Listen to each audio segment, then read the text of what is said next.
Good morning, Bachu. How are you all? So, as you are well aware, before UTs, we have done several topics of this chapter like drift velocity, relation between current and drift velocity, resistance and relaxation time. Okay, cause of resistance. So now today we'll be doing resistivity. तो what is resistivity? Resistivity क्या है? अच्छा, अब अगर याद करो जो हमने फॉर्मूला पढ़ा था वहाँ से भी ये चीज़ क्लियर हो जाती है कि R, अगर हम बात करें R की, तो R इक्वल टू हमने देखा था ml upon N E square A tau. ठीक है, जहाँ पे टाउ रिलैक्सेशन टाइम था, दो कोलिजन के बीच का टाइम था, m मास ऑफ इलेक्ट्रॉन है, l लेंथ ऑफ कंडक्टर है, a एरिया ऑफ कंडक्टर है, cross sectional area, n electron density है, नंबर ऑफ इलेक्ट्रॉन नहीं है, इलेक्ट्रॉन डेंसिटी, ये हम पढ़ चुके हैं पहले ही। अच्छा, यहाँ से भी पढ़ो तो वही चीज़ आ रही है, R is proportional to L, directly proportional, और R is inversely proportional to A, जो हमने क्लास कहाँ पढ़ा था, क्लास 10th में पढ़ा था।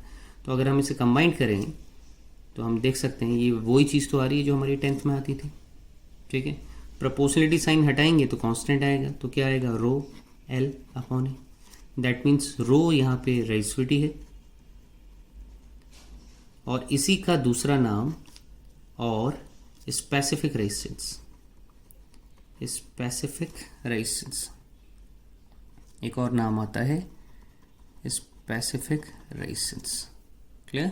तो ये तो हो गया क्या, ये हो गया रेजिस्टिविटी, और जो हमने बात करी कि ये रेजिस्टिविटी हुआ या फिर हमारा स्पेसिफिक रेजिस्टेंस हुआ। अब आगे क्या तो ये तो हो गया। अच्छा, अब ये जो रो है ये किस पे डिपेंड करता है? पहले तो देखो आर किस पे डिपेंड करता था, एल पे, ए पे, लेकिन ये एल और ए पे इसलिए डिपेंड नहीं करेगा क्योंकि यहाँ पे इस फॉर्मूले पे ये कांस्टेंट आ रहा है, तो ना तो ये एल पे डिपेंड कर रहा है ना ए पे डिपेंड कर रहा है। जैसे रेजिस्टेंस अगर आप याद करो, आर इक्वल टू क्या होता था, आर इज इक्वल टू, अगर हम एक रफ पेपर में लिखें, इफ़ यू रिमेंबर, अगर हम ऐसे लिखते थे आर इज इक्वल टू या V is equal to R I, तो आर वी पे और आई पे डिपेंड नहीं करता, आई डिपेंड करता है वी पे या फिर आर पे, लेकिन आर नहीं डिपेंड करता बिकॉज आर वॉज कांस्टेंट। ठीक है, आर किस पे डिपेंड करता है, लेंथ पे, एरिया पे और आपका टेम्परेचर पे, लेकिन इस पे डिपेंड नहीं करता। बिल्कुल वैसे ही रेजिस्टिविटी एल और ए पे डिपेंड नहीं करेगी, रेजिस्टिविटी किस पे डिपेंड करेगी, नेचर ऑफ मटेरियल पे।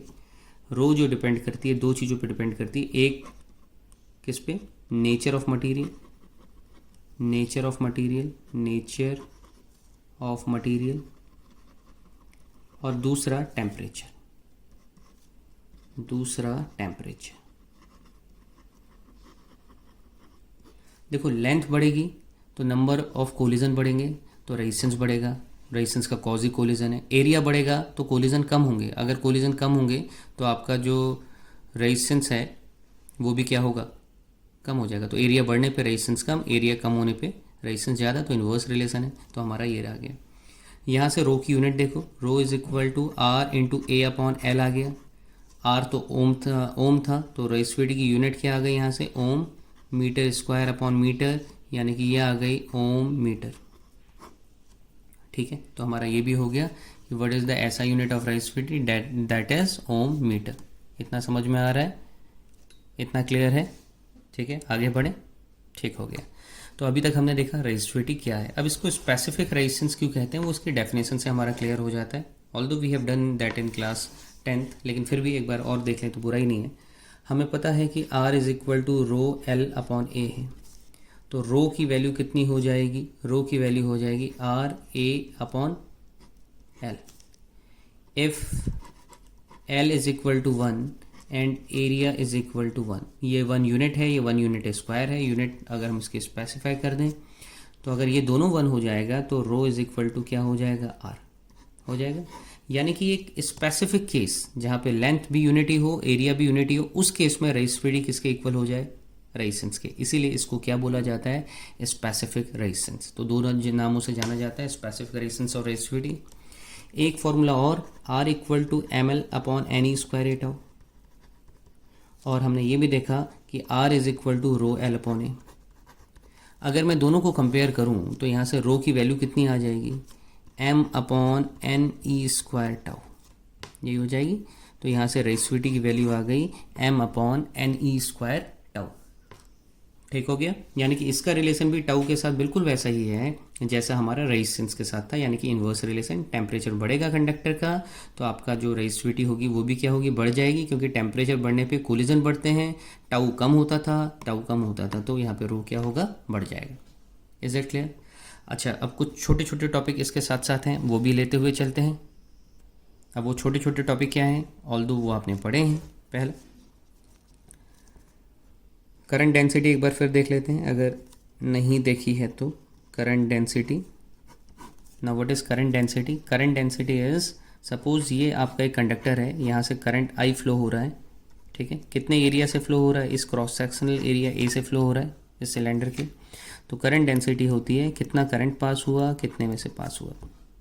तो ऐसा यूनिट क्या हो जाएगी? ऐसा यूनिट हो जाएगी एम्पेयर पर मीटर स्क्वायर, यही हो जाएगी एम्पेयर पर मीटर स्क्वायर। अच्छा, इसके अलावा और हम क्या कर सकते हैं, दो चीज़ और हैं जो आपने शायद पढ़ी हो। एक है कंडक्टिविटी, या कंडक्टेंस लिख दो पहले। कंडक्टेंस, देखो नाम के एंड पे क्या आ रहा है, एंस, conductance. So it is the reciprocal of क्या, रेजिस्टेंस, ठीक है। ये किसका रेसिप्रोकल होता है?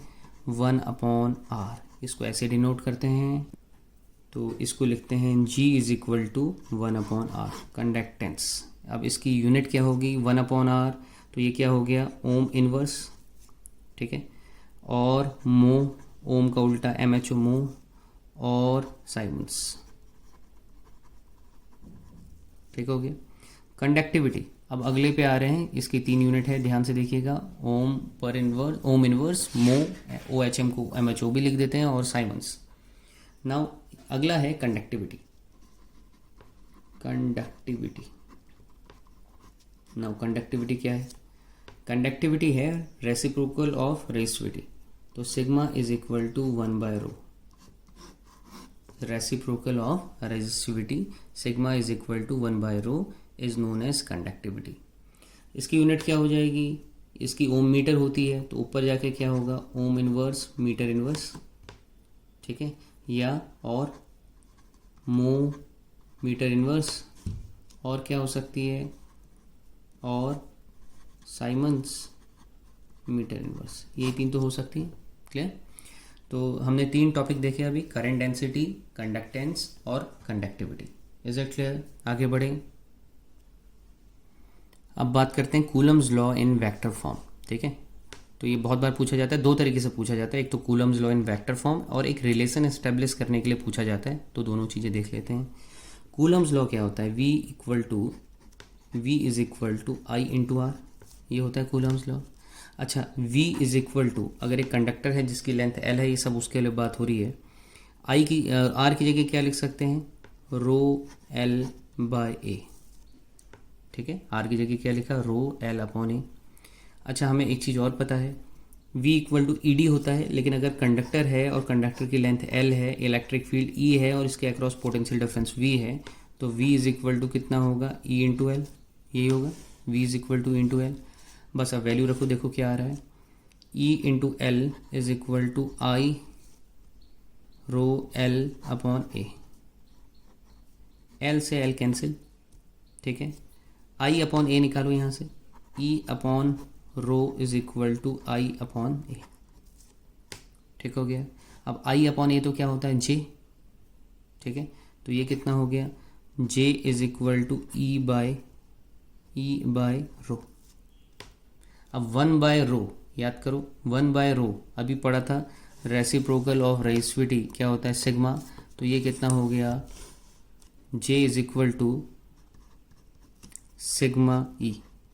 सिंस करंट डेंसिटी भी एक वेक्टर क्वांटिटी है, इलेक्ट्रिक फील्ड भी एक वेक्टर क्वांटिटी है, तो आपका इसको हमने वेक्टर फॉर्म में लिख दिया, J is equal to sigma E, ठीक हो गया। तो ये हमारा रिलेशन आ गया बिटवीन, अब इसको 2 तरीके से पूछा जाता है, vector Coulomb's law in vector form, या फिर रिलेशन बिटवीन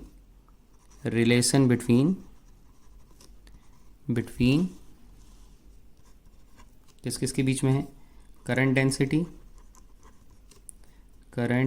डेंसिटी और सिग्मा क्या है, कंडक्टिविटी बहुत बार आया बोर्ड में, 2 नंबर में, कंडक्टिविटी एंड इलेक्ट्रिक फील्ड, इन तीनों के बीच में रिलेशन निकालो। समझ में आ गया? पूरा एक्सप्रेशन देख लीजिए एक बार। छोटे छोटे टॉपिक बहुत सारे हैं इस चैप्टर में। अब एक और टॉपिक है मोबिलिटी। म्यू से डिनोट करते हैं मोबिलिटी को। तो मोबिलिटी नाम से ही क्लियर है, मोबाइल यानी कि इजीली जो मूव करता है उसको हम मोबिलिटी बोलते हैं। Now what is mobility? Mobility का मतलब होता है how easily anything can flow या how easily anything can move, that is mobility. यहाँ पे हम बात करेंगे मोबिलिटी ऑफ इलेक्ट्रिक फील्ड की। तो जब हम इलेक्ट्रिक फील्ड लगाते हैं तो कितनी ज़्यादा या कितनी कम ड्रिफ्ट वेलोसिटी आती है इलेक्ट्रॉन की, ये बताता है कौन? मोबिलिटी। तो जो आपका फॉर्मूला होता है म्यू का, वो होता है V/D/E। कितने इलेक्ट्रिक फील्ड में कितनी ड्रिफ्ट वेलोसिटी आ जाती है, वही आपकी कौन है? मोबिलिटी। तो mu is equal to V/D/E। Is it clear? तो ये आपकी है मोबिलिटी। अगर कोई डाउट है तो बताइए। क्लियर हो गया? चलिए ठीक है। अगर हम इलेक्ट्रॉन की बात करें तो ये म्यू ई हो गया। वी डी की वैल्यू देखो, याद करो, ई टाउ बाय एम होता था और ई तो पहले से ही है। तो अब क्या होगा? ई से ई कैंसिल हो जाएगा, तो मोबिलिटी क्या हो जाएगा? ये हो जाएगा ई टाउ बाय एम। यानी कि मोबिलिटी कौन से फैक्टर पे डिपेंड कर रही है? ई वी डी पे नहीं, वो ई टाउ और एम पे डिपेंड कर रही है। एम और ई तो कांस्टेंट होंगे, तो मोबिलिटी किस पे डिपेंड कर रही है? टाउ पे। तो अगर ये ज़्यादा होगा तो मोबिलिटी भी ज़्यादा होगी। टाउ ज़्यादा यानी कि रिलैक्सेशन टाइम ज़्यादा, कोलिजन कम, तो ऑब्वियसली जो इलेक्ट्रॉन होगा वो उतना मोबाइल होगा, उतना ईजिली वो फ्लो करेगा। Is it clear?